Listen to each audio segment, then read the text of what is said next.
Hi అండి, hello అండి, నేను ప్రియాంక. మీరందరూ బాగున్నారని ఆశిస్తున్నాను. సో ఈరోజు డిన్నర్ నేను స్పెషల్ రెసిపీ చేస్తున్నానండి. Vegetarian recipe, definitely vegetarian recipe. So recipe puri, sabzi and kheer. ఇప్పుడైతే నేను plain puri and potato potatoes curry and rice kheer. Potatoes curry నేను ఆల్రెడీ వేరే వీడియోలో చేశానండి, మొత్తం కంప్లీట్ రెసిపీ. సో ఇప్పుడు ఆల్రెడీ నేను ఫ్రై చేసి ఉంచేసాను. నేను ఖీర్ కోసం ఇక్కడ మిల్క్ తీసుకున్నాను. ఇది 1 లీటర్ మిల్క్, బట్ ఇది ఆల్రెడీ 2 times బాయిల్ అయిపోయింది. ఒకవేళ మీరు ఫ్రెష్ మిల్క్తో ట్రై చేస్తే అది ఇంకా టేస్టీ వస్తుంది. మేము చిన్నప్పుడు ఎప్పుడైనా కొంచెం స్పెషల్ తినాలంటే అలా మమ్మీతో అడిగితే మ్యాక్సిమం నైట్ డిన్నర్ టైంలోనే అది చేసేవాళ్ళు. పూరి అండ్ ఏదో ఒకటి కర్రీ, పూరితో తినగలుగుతాను అలాంటి కర్రీ. అండ్ ఖీర్ ఆర్ సేమియా పాయసం ఉంటుంది కదండి, అది. అందులో నాకు ఇష్టమని పూరి అండ్ ఖీర్ నేను ఎక్కువ తినేదాన్ని. అటు అందరూ తింటారు, పూరి ఖీర్, పూరి సేమియా అందరూ తింటారు. సో పాలతో ఏదైనా రెసిపీ చేస్తే ఫస్ట్ నేను కార్డమం పౌడర్ వేసేస్తానండి, తర్వాత కావాలంటే ఇంకా కొంచెం వేయచ్చు. సో ఇది కెమెరాలో అయితే కంప్లీట్ వైట్ కనిపిస్తుంది కదా. ఇదిగోండి మిల్క్, ఇది already 2 times boiled milk. So ఇది కొంచెం ఇంకా బాయిల్ అవ్వాలి. ఒకసారి బాయిల్ అయిపోతే అందులో రైస్ వేస్తాను. 1 లీటర్ మిల్క్కి 1/2 cup రైస్ నేను ఇక్కడ తీసుకున్నాను. నార్మల్ రైస్, ఇదిగోండి రైస్ 1/2 cup రైస్ తీసుకొని నీట్గా వాష్ చేసేసి సోక్ చేశాను. అట్లీస్ట్ 1/2 hour to 40 minutes వరకు మీరు నానపెట్టాలండి. ఒకవేళ మీ దగ్గర నార్మల్ రైస్ ఉంది, అప్పుడు బ్రోకెన్ రైస్ ఉంటే మీరు అది కూడా యూజ్ చేయొచ్చు. వాష్ చేసేసి ఒక 10-15 minutes నానపెడితే అది సరిపోతుంది. సో నా నెయిల్స్ చూసారా, నా నెయిల్స్ ఎంత బ్లాక్గా అయిపోయింది.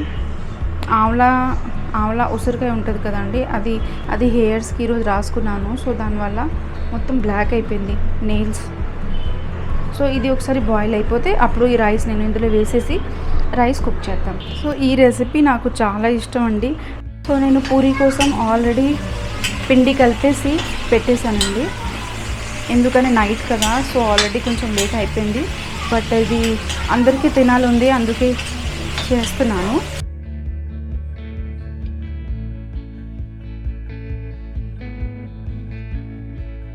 నార్మలీ ఖీర్లో అయితే సాఫ్రాన్ వేస్తానండి, బట్ ఈరోజు నా దగ్గర సాఫ్రాన్ లేదు. సో నా దగ్గర కస్టర్డ్ పౌడర్ ఉంది.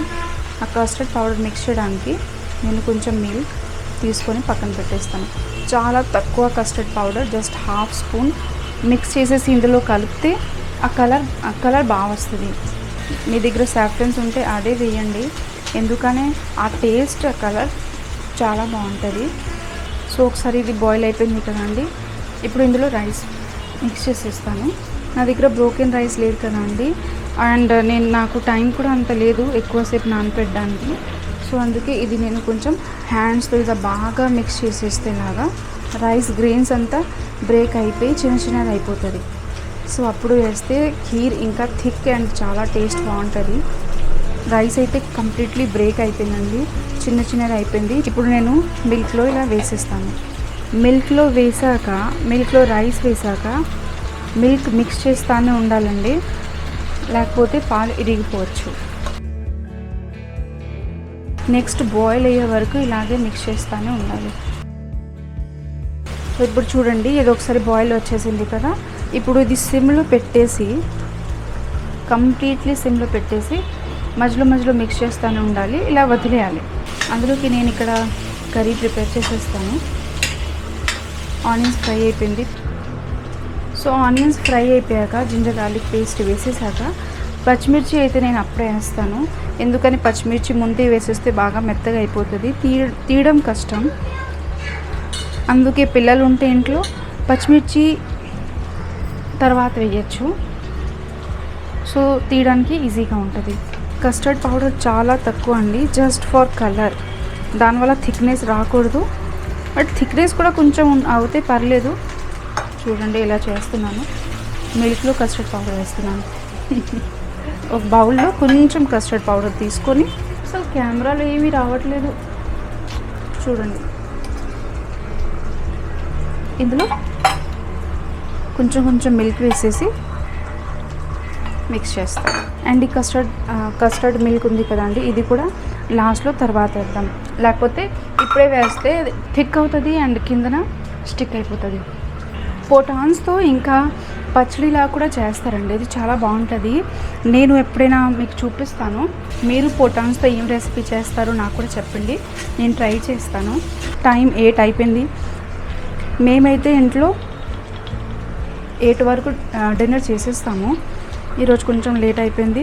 సో మ్యాక్సిమం మనం డిన్నర్ టైం 8:30, మ్యాక్సిమం వెళ్తే 8:30 వరకు తినేస్తాము, లేదంటే 7:30. ఈరోజు కొంచెం లేట్ అయిపోయింది, అందుకే ఫాస్ట్గా చేస్తున్నాను. యాక్చువల్గా హెల్త్ వైజ్ చూస్తే సన్సెట్ అయిపోయాక మనం ఏం తినకూడదు, బట్ మన లైఫ్ స్టైల్ ఇప్పుడు ఇలాగ అయిపోయింది. ఎంత త్వరగా డిన్నర్ చేస్తే అంత హెల్దీ మనకి. ఒకేసారి మిల్క్తో పాటు కర్రీ కూడా చేసినప్పుడు జాగ్రత్త అండి. బై మిస్టేక్ సాల్ట్ ఇందులో పడిపోయింది అనుకోండి, ఇందులో షుగర్ పడిపోయింది అంతే, ఇంకా మొత్తం పాడైపోతుంది. అండ్ ఏదైనా కర్రీ నుంచి పాలకి వెళ్ళిపోయింది అనుకోండి, పాలంతా ఇరిగిపోతుంది. సో జాగ్రత్తగానే చేయాలి. ఇప్పుడు ఇది సిమ్లో పెట్టేసి ఇది ఫుల్లో పెట్టేసి కొంచెం ఫాస్ట్గా కుక్ చేస్తాను, ఎందుకని చాలా లేట్ అయిపోయింది. ఒకసారి హ్యాండ్ వాష్ చేసేసి రైస్ చెక్ చేస్తాను. ఇంకా కొంచెం కుక్ కావాలండి. సో మాకు ఖీర్ రెసిపీలో మెయిన్ ఇంగ్రీడియంట్ కోకోనట్ అండి. డ్రై కోకోనట్ ష్యూర్గా ఉండాలి, దానివల్ల టేస్ట్ చాలా బాగుంటుంది. అండ్ డ్రై ఫ్రూట్స్ అన్నీ మేము పచ్చిగానే పాల్లోనే వేసేస్తాము, ఫ్రై చేసి వేయము. అంటే ఇక్కడ ఫ్రై చేసి వేస్తారు కదండి, అలా వేయము. సో ఇంకా కొంచెం కుక్ అయిపోతే అప్పుడు కోకోనట్ వేస్తాను. అందులోకి నేను డ్రై ఫ్రూట్స్ కట్ చేస్తాను. ఇప్పుడు ఇది లాడల్తో ఇలా మ్యాష్ చేసేయాలి. ఇలా మ్యాష్ చేసేస్తే రైస్ ఇంకా కొంచెం మ్యాష్ అయిపోయి ఖీర్ థిక్ అయిపోతుంది. ఓకే, సో రైస్ కుక్ అయిపోయింది కదా అండి. సో ఇందులో డ్రై ఫ్రూట్స్ కూడా నేను ముందు వేసేస్తాను. కోకోనట్, గ్రేటెడ్ డ్రై కోకోనట్, ఎండి కొబ్బరి గ్రేట్ చేసేసి ఇందులో వేసేసాను. సో ఇది థిక్ అయిపోయింది, కొంచెం ఇలాగా మ్యాష్ చేసేస్తాను. పిస్తా, క్యాష్యూస్, కిస్మిస్.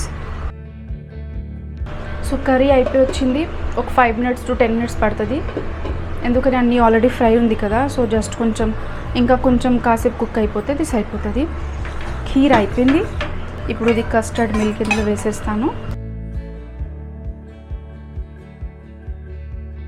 ఇప్పుడు ఇందులో షుగర్ ఎప్పుడు లాస్ట్లో వేయాలండి, ఎందుకని షుగర్ వేస్తే రైస్ కుకింగ్ స్టాప్ అయిపోతుంది, అందుకే షుగర్ లాస్ట్లో వేయాలి. షుగర్ 1/2 cup వరకు అండి. స్వీట్ మీరు ఎంత తింటారో దాని తగ్గట్టు మీరు షుగర్ క్వాంటిటీ అడ్జస్ట్ చేసుకోవచ్చు. షుగర్ వేసాక చూడండి ఇది ఇంకా లూజ్ అయిపోయింది, కొంచెం కుక్ అవుతుంది. కాసేపు ఇలాగా వదిలేస్తాను. అందులోకి గార్నిషింగ్ కోసం డ్రై ఫ్రూట్స్ కొన్ని కట్ చేస్తాను. సో మెయిన్లీ ఖీర్ ఏం చేస్తారంటే కొంచెం కూల్ చేసేసి తింటారు. కూల్ చేసేసాక తింటే చాలా బాగుంటుందండి టేస్ట్. ఫూల్ మఖానా ఉంటే అది నెయ్యిలో కొంచెం ఫ్రై చేసేసి అప్పుడు ఇందులో వేస్తే చాలా బాగుంటుంది టేస్ట్. నాకు లేట్ అయిపోయింది, అందుకే నేను ఇందులో వేయట్లేదు. అంటే ఫ్రై చేయాలి కదండి, ఫ్రై చేసి నేను ఉంచలేదు. నేను ఇవన్నీ చిన్న రెసిపీస్ కూడా ఎందుకు చేస్తున్నానండి అంటే మీకు చూపించడానికి. బేసిక్లీ ట్రెడిషనల్ నార్మల్ అటు సైడ్ ఏం తింటామని. సో మీకు కూడా ఒకవేళ టేస్ట్ నచ్చితే మీరు కూడా వెరైటీస్ చేయొచ్చు మీ ఇంట్లో, అండ్ అందరు తింటే వాళ్ళు కూడా హ్యాపీ ఫీల్ అవుతారు. నేను అందుకే అటు సైడ్ ఎలా చేస్తారు, మా ఇంట్లో ఎలా చేస్తారు, లేకపోతే నాకు ఎవరైనా తెలిసే వాళ్ళు ఉన్నారు వాళ్ళు ఇలా చేస్తారు, నేను అది మీకు చూపిస్తున్నాను. సో మీరు కూడా నా రెసిపీస్ ట్రై చేయండి, ష్యూర్గా మీకు నచ్చుతుంది. మీకు నచ్చితే నాకు మీరు ష్యూర్గా చెప్పాలండి మీకు ఏది బాగా నచ్చిందని, ఏది మీరు ట్రై చేశారు, అది మీకు చాలా టేస్టీగా అనిపించింది. మీరు కూడా షేర్ చేస్తే నేను కూడా చాలా హ్యాపీ ఫీల్ అవుతాను. ఎందుకని బేసిక్లీ నేను ఇది అందుకే చూపిస్తాను. అందరూ కొంచెం డిఫరెంట్ ఆఫ్ టేస్ట్ చేస్తే వాళ్ళకి ఏమో నచ్చుతుంది. సో మీరు ట్రై చేస్తే నేను చాలా హ్యాపీ ఫీల్ అవుతానండి. సో ఇక్కడ చూడండి కర్రీ అయితే అయిపోయింది, ఖీర్ కూడా అయిపోయింది. ఇప్పుడు ఇది ఇటు సైడ్ పెట్టేసి చాలా లో ఫ్లేమ్లో అలా కుక్ అవుతుంది. అండ్ ఇటువైపు పూరి. సో ఇదిగోండి, ఇది నా చిన్న కడాయి, మీ అందరికీ తెలుసు చాలా చిన్న కడాయిలో నేను చేస్తాను. ఓ గాడ్, ఖీర్ ట్రాన్స్ఫర్ చేసేస్తే అసలు ఎంత క్లీన్గా కనిపిస్తుంది అన్ని. కర్రీలో only coriander leaves and kasuri methi కొద్దిగా వేసేస్తాను. So curry ready. Kasuri methi ఫ్రిడ్జ్లో పెడితే ఫ్రెష్గా ఉంటుందండి, క్రంచీగా ఫ్రెష్గా ఉంటుంది. సో నేను ఇదిగోండి ఫ్రిడ్జ్లో పెడతాను. సో కొరియండర్ లీవ్స్ కూడా వేసేసాను. ఇప్పుడు ఇది మిక్స్ చేసేసి మూత పెట్టేస్తాను. ముందు బౌల్లో ఖీర్ తీసేసుకుంటాను. సో ఇదిగోండి ఖీర్ బౌల్లో వేసేసాను. ఖీర్ 2 రెడీ చేసాను. ఇది పక్కన పెట్టేసి ఇంకా వేడివేడిగా పూరీ వేసేసి ఇచ్చేస్తాను. మీకు ఈ వీడియో నచ్చుతుంది అనుకుంటున్నానండి. మీరు ఈ రెసిపీ ఒకసారి ట్రై చేయండి. మీకు నచ్చితే నాకు చెప్పండి మీకు నచ్చిందా లేదని.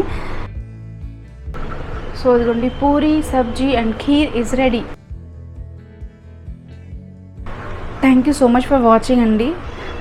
ఎందుకని ఇది సడన్ రెసిపీ నేను అలా చేశాను. మీకు నచ్చితే నాకు చెప్పండి అండి. Thank you so much for watching. Bye bye and thank you.